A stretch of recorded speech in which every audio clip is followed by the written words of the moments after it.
Universidade Falada. Conhecimento à velocidade de um clique. A Universidade Falada apresenta o audiolivro Uma Introdução ao Teatro Norte-Americano do Século XX. Aula 1. O Teatro, a Indústria Cultural e a Mídia. Parte 1, de autoria de Maria Silvia Betti. Maria Silvia leciona na USP, na Faculdade de Filosofia, Letras e Ciências Humanas desde 1997. Fez sua graduação, mestrado e doutorado em literatura na Universidade de São Paulo. Seguiu seus estudos com pós-doutorado, primeiro na Unicamp e em seguida na Universidade de Nova York. Maria Silvia Betti é autora de vários livros sobre o tema. O tema desta primeira aula é o teatro, a indústria cultural e a mídia. E o objetivo é nós procurarmos entender um pouquinho melhor como se situa o teatro no mundo contemporâneo. Quando nós pensamos no teatro, evidentemente nós temos a ideia de um edifício teatral construído para a realização de espetáculos. Pensamos num palco com proscênio e numa plateia onde espectadores se colocam frontalmente à área da encenação e assistem a um espetáculo que se desenrola durante 1h30 ou 2 horas e que se insere dentro de uma pauta cultural, uma linha cultural, onde ele convive com produtos midiáticos como filmes, livros, jornais, revistas, CDs, etc. Como se situa o teatro em relação a essa cultura midiática? Qual é o papel do teatro dentro da cultura dominante dos nossos dias? Bom, a cultura dominante dos nossos dias está apoiada na mercantilização dos produtos culturais.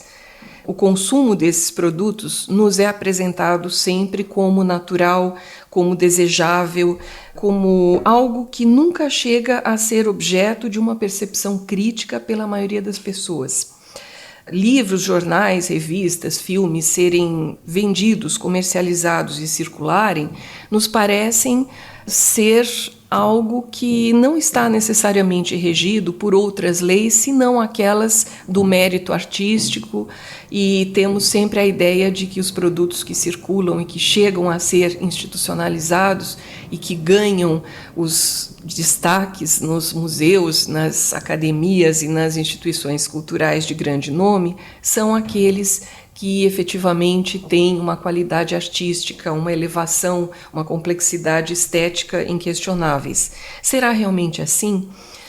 Não necessariamente. Em primeiro lugar, porque assim como as próprias ações que governam a sociedade, a ideia do consumo como algo, entre aspas, natural e desejável, também tendeu a ser encarada dessa forma, ou seja, como uma ocorrência inquestionável, mas ao mesmo tempo ela se coloca de forma muito distante do cidadão comum, enquanto entendimento da perspectiva crítica da sua existência. Qual é a finalidade dessa cultura produzida em larga escala industrialmente? Em primeiro lugar, ela tem a finalidade de atender às necessidades e os gostos médios de um público consumidor que geralmente não consegue ter acesso a formas de pensamento e de análise que o façam refletir de uma forma um pouco mais crítica sobre aquilo que consome. Esse público tende a absorver as ideias veiculadas por essa produção, ele tende a valorizar as ideias veiculadas por essa produção como elementos de acesso ao, digamos assim, conhecimento.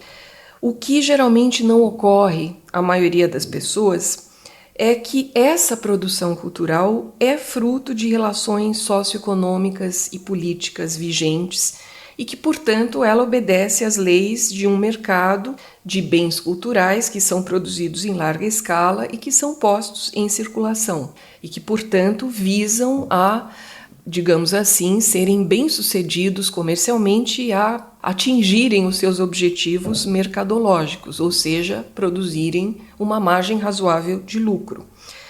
O que acontece com o teatro?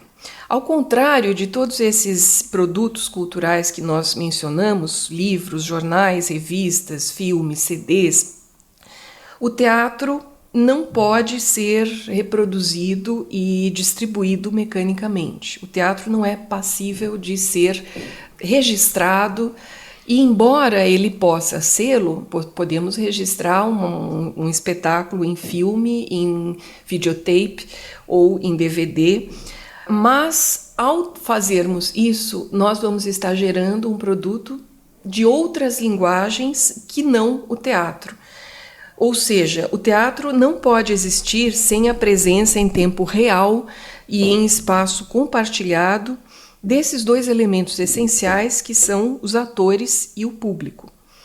Um espetáculo apresentado em um teatro convencional pode ser apresentado fora desse teatro convencional. Ele pode ser apresentado na rua, ele pode ser apresentado numa praça pública, ele pode acontecer tanto à luz do dia como sob o foco dos refletores.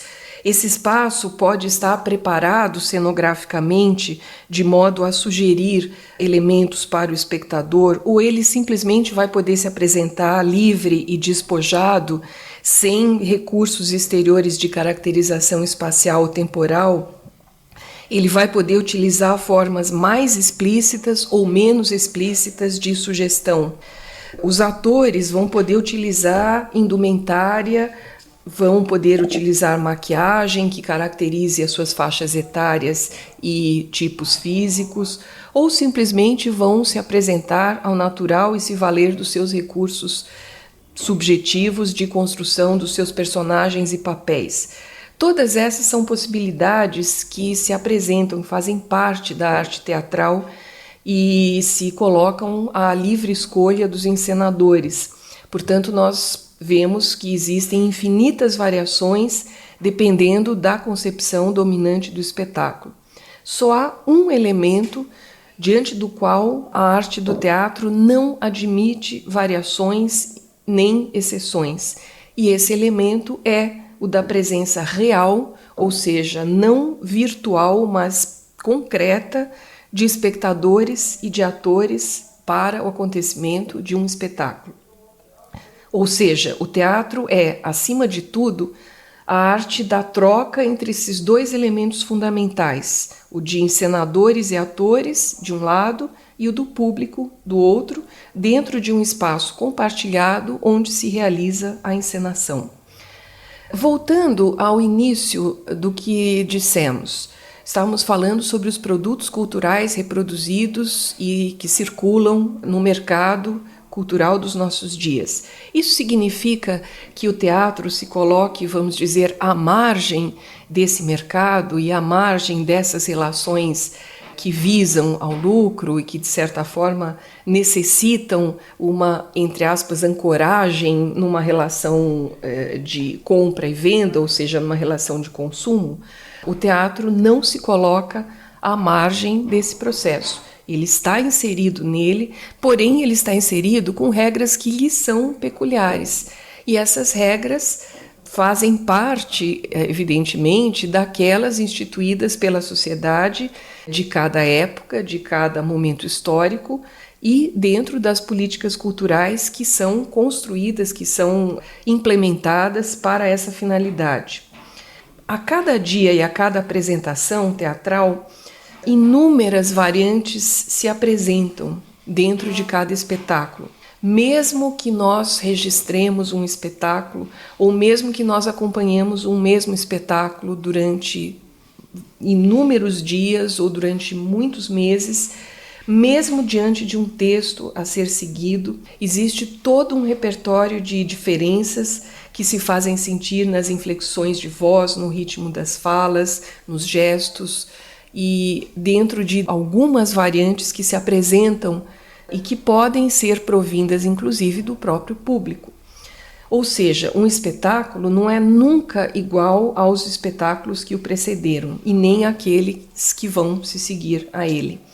Cada apresentação é única e todas as formas de registro que se fazem ou que se fizerem não terão como reter ou como reproduzir a essência do caráter teatral, a essência do fenômeno teatral, já que eles estarão fixando e cristalizando uma apresentação específica como objeto de uma reprodução realizada.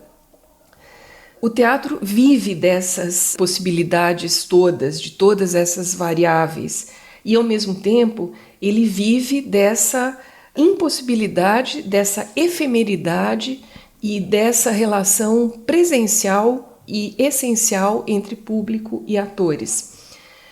Ao contrário do que acontece no cinema, o público do teatro pode, a qualquer momento, intervir no decorrer do espetáculo, até mesmo interromper o espetáculo. No palco, os atores percebem, os atores apreendem cada pequena nuance da reação dos presentes, quer exista algum tipo de interatividade prevista entre atores e público ou não. Por sua vez, o público, os espectadores na plateia, dispõem de centenas de opções de lugares para assistir o espetáculo. De cada um desses lugares, ou seja, de cada uma dessas poltronas ou cadeiras, o espectador vai ter uma visão diferenciada do espetáculo, ou seja, uma perspectiva de observação do espetáculo diversa, diferenciada das demais. Ao contrário do cinema, onde a câmera se constitui no olhar que recorta as imagens e enquadra o que se deve ver na tela, o teatro joga com a multiplicidade e com a integridade das imagens, ou seja, nós vemos aquilo que a câmera nos mostra. Nós, espectadores, vemos aquilo que a câmera enfoca e aproxima ou distancia para que nós observemos. No teatro, por sua vez, é o olhar de cada um dos espectadores que deve se incumbir de realizar os enquadramentos e os recortes necessários. É o olhar do espectador que vai se fixar sobre o rosto ou sobre as mãos de um determinado ator, ou sobre um detalhe de uma cena, ou sobre o plano geral de um espetáculo. Os atores no palco são vistos de corpo inteiro, e não há nenhum mecanismo exterior ao olhar do espectador no teatro fragmentando aquela completude, aquela inteireza dos gestos e dos movimentos. Ao contrário do que acontece no cinema e do que acontece na televisão, o teatro não tem close-up. O teatro não enfoca o rosto de um ator. O teatro enfoca o ator de corpo inteiro. É o olhar do espectador que vai se fixar neste ou naquele detalhe de acordo com a sua vontade ou de acordo com o seu desejo de observação. Evidentemente, ao fazer isso, ao se fixar nesse foco específico, esse olhar do espectador age de modo a obedecer a critérios e a tendências da sua individualidade de espectador, da sua forma de responder ao espetáculo. Cada uma das pessoas da plateia se encontra a uma distância, em uma posição diferenciada em relação à cena. E, portanto, assiste o espetáculo de um ângulo único de observação. Nenhum espectador no teatro tem o mesmo ângulo de observação dos demais. Ou seja, o espetáculo teatral possui características que se apresentam bastante diferenciadas em relação ao fluxo das imagens no cinema, na televisão e nos meios midiáticos em geral. Bom, se nós observamos tudo isso e ressaltamos todas essas especificidades, todas essas diferenças, cabe aqui nós perguntarmos do que é que o teatro precisa para se materializar e para existir enquanto espetáculo. Bom, com base em tudo que nós dissemos aqui, nós podemos responder de uma maneira bastante clara e bastante sucinta. O teatro precisa de atores e de público. Ou seja, o teatro precisa, basicamente, de gente. Onde houver um ator encarnando um papel e um espectador assistindo à apresentação, aí haverá teatro, quer isso ocorra num palco convencional, quer ocorra numa arena de circo, quer ocorra numa rua ou praça pública. Quer existam refletores, palco, figurinos e cenário ou não, haverá teatro e haverá espetáculo. Será que o teatro precisa sempre de atores que digam coisas em cena? Será que o teatro pode viver sem a elocução verbal em cena? Sim, ele pode viver sem elocução verbal em cena, porque também a mímica, também os gestos, também os movimentos podem construir histórias e papéis. Portanto, não são os meios técnicos, não são os meios mecânicos de reprodução que asseguram ou que determinam a existência do teatro. O teatro existe pela capacidade de, a partir de um mínimo essencial de recursos, estimular a imaginação e reconstruir espaços e gestos, seja em sentido real, seja no sentido simbólico. Alguns metros de tablado podem, figurativamente, simbolicamente, representar a câmara de um castelo, podemos representar uma praça pública, podemos representar uma sala, podemos até mesmo representar um espaço abstrato que não esteja necessariamente determinado. O teatro existe pela forma como ele é capaz de mobilizar uma série de recursos não mecânicos, ou seja, voz, expressão corporal, cenografia, música, dança e iluminação, de uma forma concentrada e sugestiva, permitindo que esses pequenos metros de tablado se transfigurem em um palácio ou em um campo de batalha e que um par de horas decorridas em cena apresentem o desenrolar de episódios que se desenrolam ao longo de vários dias ou ao longo de vários anos. Diante dessas características todas que nós enunciamos até aqui, seria possível nós perguntarmos a essa altura se o papel do teatro dentro da cultura contemporânea é diferenciado e até que ponto.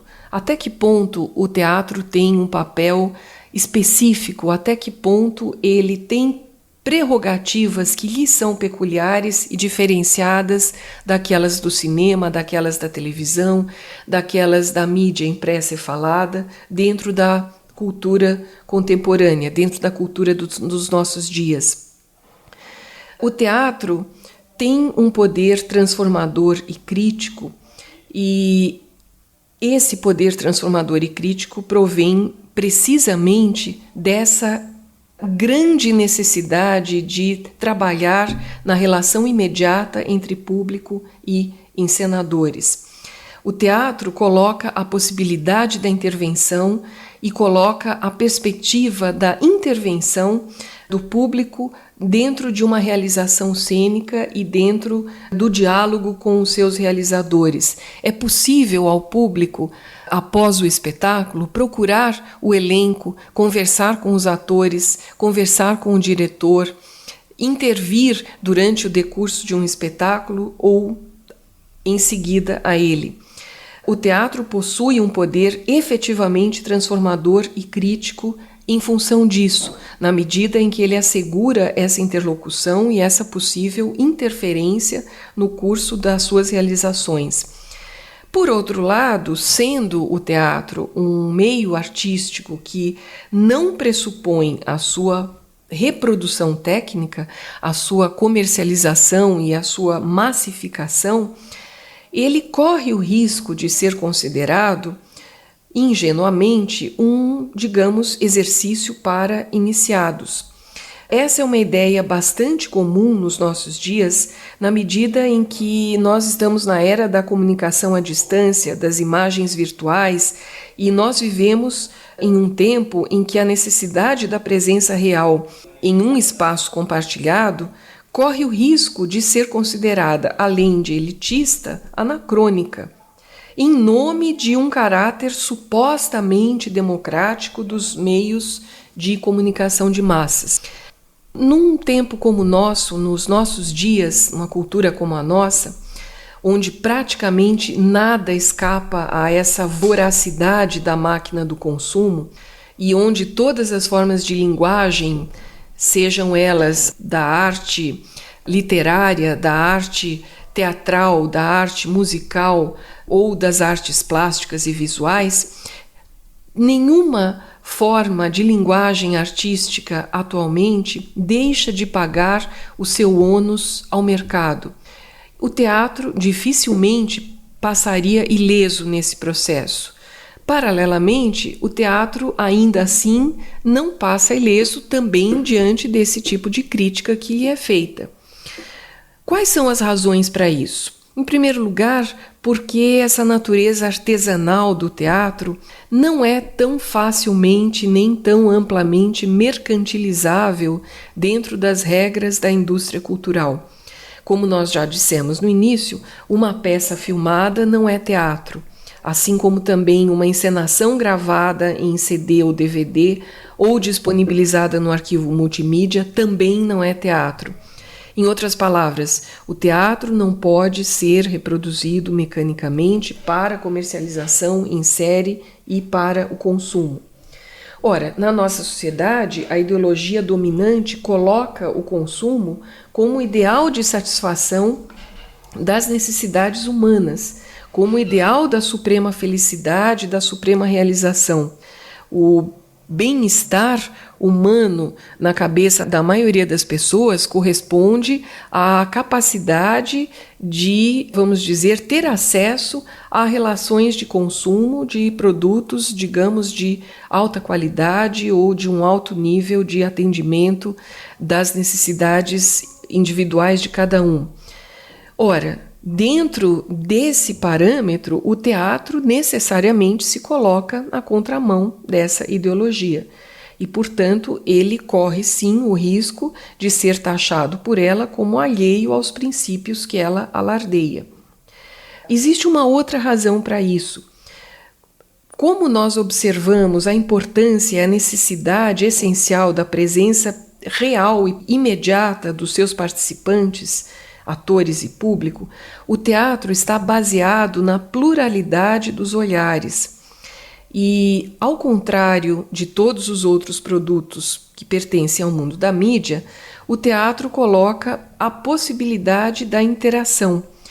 Nesse sentido, no teatro, os espectadores veem e são vistos, eles ouvem e são ouvidos. Muitas vezes eles são tocados e eles são interpelados dentro de encenações contemporâneas. Nas primeiras décadas do século XX, quando começou-se a disseminar o cinema, quando se disseminaram as salas de espetáculo e quando o rádio dava os seus primeiros passos para o que seria uma longa carreira que se diversificaria muito até os nossos dias, nessas primeiras décadas o teatro reagiu de um modo, digamos, conservador ao processo de industrialização que era representado pelo cinema e pelo rádio. Nesse período, nas primeiras décadas do século, mais precisamente a partir da década de 20, o dramaturgo alemão Bertolt Brecht denunciou as várias formas de mistificação que eram adotadas pelos exploradores desse ramo dos negócios voltados para a indústria do entretenimento e denunciou particularmente os empresários teatrais. O Brecht explicava que a concorrência do cinema e do rádio obrigava o artista a questionar, mas a questionar não o nível da mercadoria teatral, da mercadoria cultural, mas a função social do teatro. É que, para o Brecht, a chamada alta cultura, ou seja, o balé clássico, a ópera, o teatro convencional e o teatro de entretenimento, o teatro de variedades, o cinema e o rádio eram duas faces da mesma moeda, ou seja, a moeda da transformação da arte em mercadoria. Logo, alta cultura e cultura de entretenimento funcionavam como duas esferas de uma mesma coisa, ou seja, essa coisa era a transformação da arte em mercadoria. Por esse motivo, o Brecht recomendava aos artistas de teatro que não dessem ouvidos àquilo que lhes era dito pelos empresários, ou seja, que não incorressem na ingenuidade de partir para uma concorrência inútil, uma concorrência desnecessária com os novos meios de produção que começavam a se desenvolver, mas que aprendessem com esses novos meios, o cinema, o rádio, que mudavam drasticamente a partir daquele momento a função social da arte, que o que era importante para o teatro do século XX em diante era lutar pela refuncionalização de todas as formas de arte. E todas as formas de arte, tanto dentro do mundo teatral, não reprodutível, não mecanizado e não passível de ser distribuído enquanto produto tecnicamente reproduzido, mas também uma refuncionalização das próprias funções do cinema e do rádio. O que o Brecht estava deixando claro para os seus leitores e espectadores daquele momento em diante era que no mundo atual, onde domina a cultura das imagens, não é possível ser ingênuo ao se imaginar que o olhar que recorta as imagens que nós assistimos no cinema ou as imagens que nós assistimos pela televisão, não podemos imaginar que esse olhar que enquadra o que devemos ver, o que não devemos ver, não devemos imaginar que esse olhar não esteja fortemente influenciado pelos próprios valores expostos dentro das relações mercadológicas que conduzem o processo todo de programação e de produção. No que diz respeito à televisão especificamente, a influência exercida pela programação televisiva no modo como nós nos conduzimos diante da vida, no modo como nós olhamos para o mundo, é um assunto amplamente discutido e amplamente estudado e pesquisado nos departamentos de comunicação de universidades de diferentes países. Trata-se também de um assunto que tem envolvido não apenas os especialistas em comunicação, mas também psicanalistas, filósofos, dramaturgos, artistas e o próprio teatro. Eu gostaria de remeter a este ponto, ou seja, o ponto em que nós tocamos especificamente na questão da televisão, às palavras da psicanalista Maria Rita Kell, que observa, quando discute a relação entre o discurso televisivo com o pensamento, que, no limite, o conteúdo do discurso televisivo não faz tanta diferença como podemos imaginar. O que condiciona uma forma de ver e uma forma de representar o real é a própria linguagem da televisão, com as suas características de rapidez, de constância, de indiferenciação qualitativa entre as imagens e principalmente pelo fato de se inserir sem descontinuidade, ou seja, de modo constante, de modo contínuo no cotidiano das pessoas. Isso, evidentemente, torna difícil, torna bem menos provável o distanciamento em relação àquilo que está sendo visto e ouvido na televisão. Muito mais do que divertir, a televisão contribui para divulgar determinadas ideologias, e quando nós falamos em ideologias, falamos do quê? Falamos de conjuntos de ideias que ocultam os paradoxos ou as contradições que se apresentam nas relações que existem e que regem a nossa sociedade. As ideologias explicam e nos apresentam essas relações como sendo aceitáveis, desejáveis e naturais. As ideologias normatizam essas sociedades, ou seja, elas permitem que o processo de socialização dos seus membros, dos seus participantes, dirija a sua consciência e molde a visão que se tem da realidade.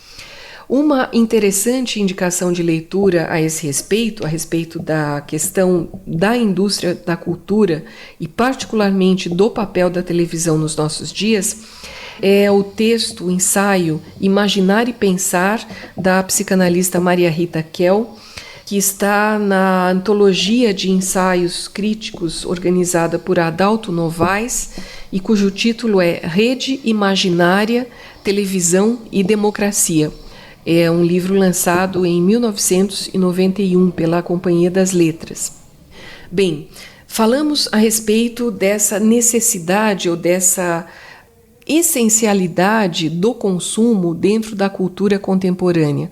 Falamos que o consumo nos é imposto como algo que devemos ver como natural sem o ser, como algo que devemos ver como desejável e aceitável e como produto de escolhas, quando na verdade não o é.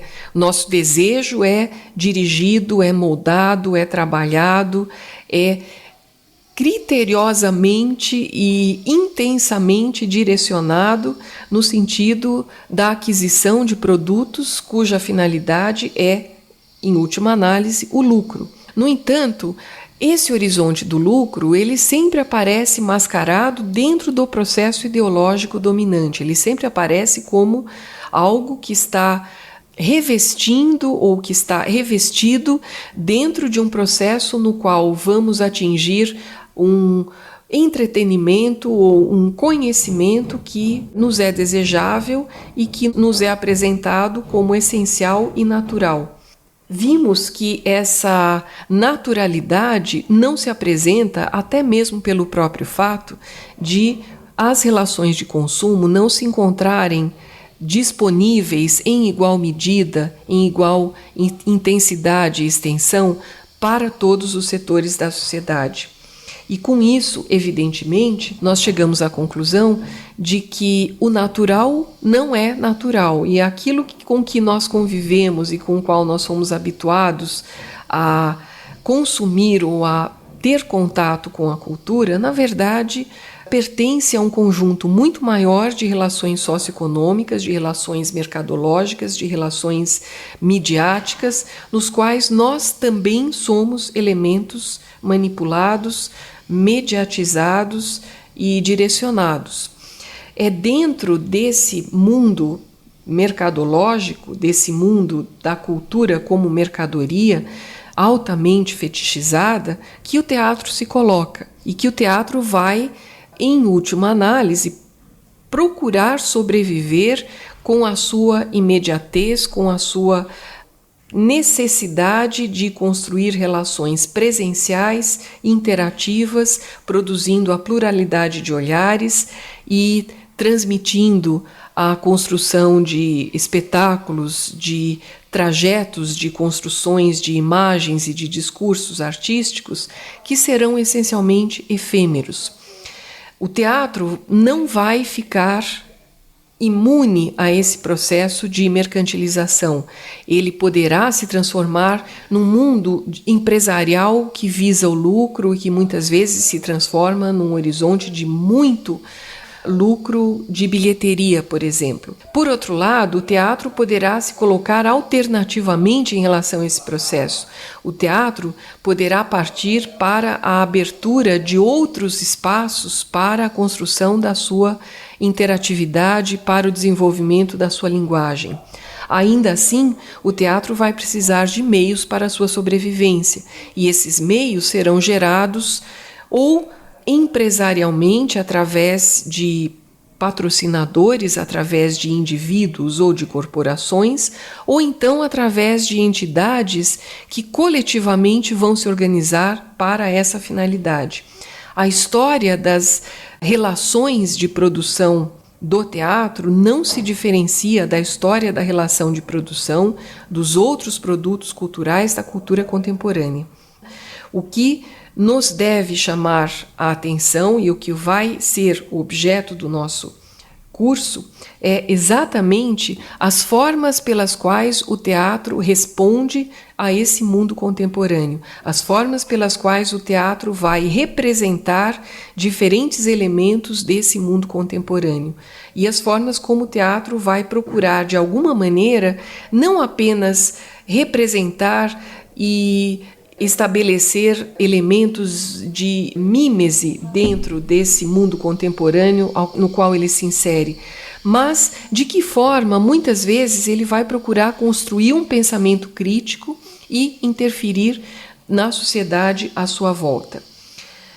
Se o tema do nosso curso é uma introdução ao teatro norte-americano do século XX, é importante que nós paremos para pensar agora qual é o papel que o teatro norte-americano vai desempenhar dentro desse mundo altamente midiático, altamente mercantilizado, de relações pesadamente mercadológicas que caracteriza a cultura contemporânea, a sociedade capitalista dos nossos dias. Bom, quando nós falamos do teatro norte-americano, evidentemente estamos falando de um contexto político, histórico, social e cultural de um país que representa a maior potência econômica dos nossos dias, o país que reúne os mais sólidos e os mais, vamos dizer, densos recursos, poder econômico e político dos nossos dias. Sendo assim, e paralelamente, lembrando que os Estados Unidos não casualmente é também o país no qual a indústria da cultura de imagens mais precocemente e mais avançadamente se constituiu, o teatro, dentro desse contexto, evidentemente vai se apresentar de uma maneira muito interessante para todos os que se interessam em entender o papel do teatro dos nossos dias, o papel do teatro no mundo contemporâneo. Ou seja, quem se interessa pelo teatro no mundo contemporâneo terá muito o que aprender pensando e observando de forma crítica o teatro norte-americano e, particularmente, o teatro norte-americano do século XX. Que questões se colocam a partir daí? Bom, o teatro dentro de um contexto de um país altamente industrializado e capitalista, de um país que recebeu um fluxo imigratório sem precedentes entre os séculos XIX e XX, evidentemente é um teatro que tem características muito diferenciadas do teatro feito nos países europeus e na América Latina e nos países asiáticos.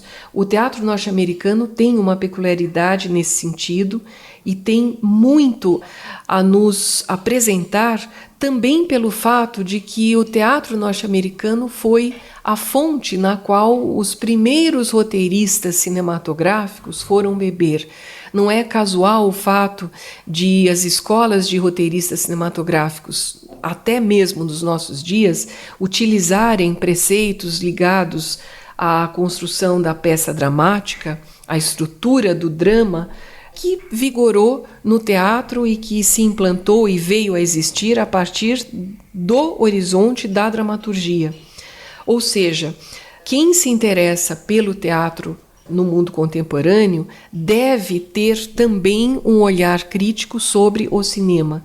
E ao lançar esse olhar crítico sobre o cinema, evidentemente o olhar sobre o teatro norte-americano terá muito o que apresentar de interesse na medida em que os roteiristas cinematográficos, desde o início da década de 30 até praticamente os nossos dias, têm no teatro um dos pontos de referência essenciais para a realização do seu trabalho.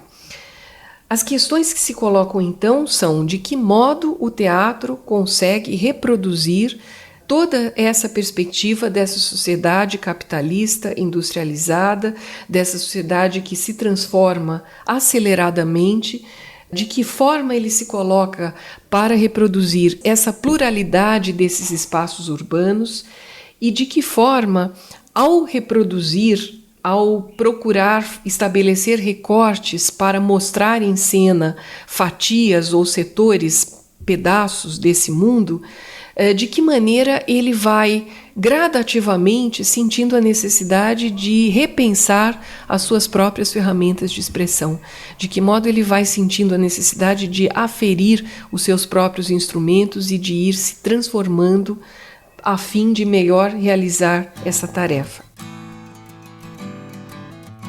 Todos os direitos autorais são de propriedade da editora Aliá, Universidade Falada. É proibida a cópia e reprodução parcial ou total do conteúdo. Este material é distribuído sem ônus exclusivamente para entidades de deficientes visuais previamente cadastradas.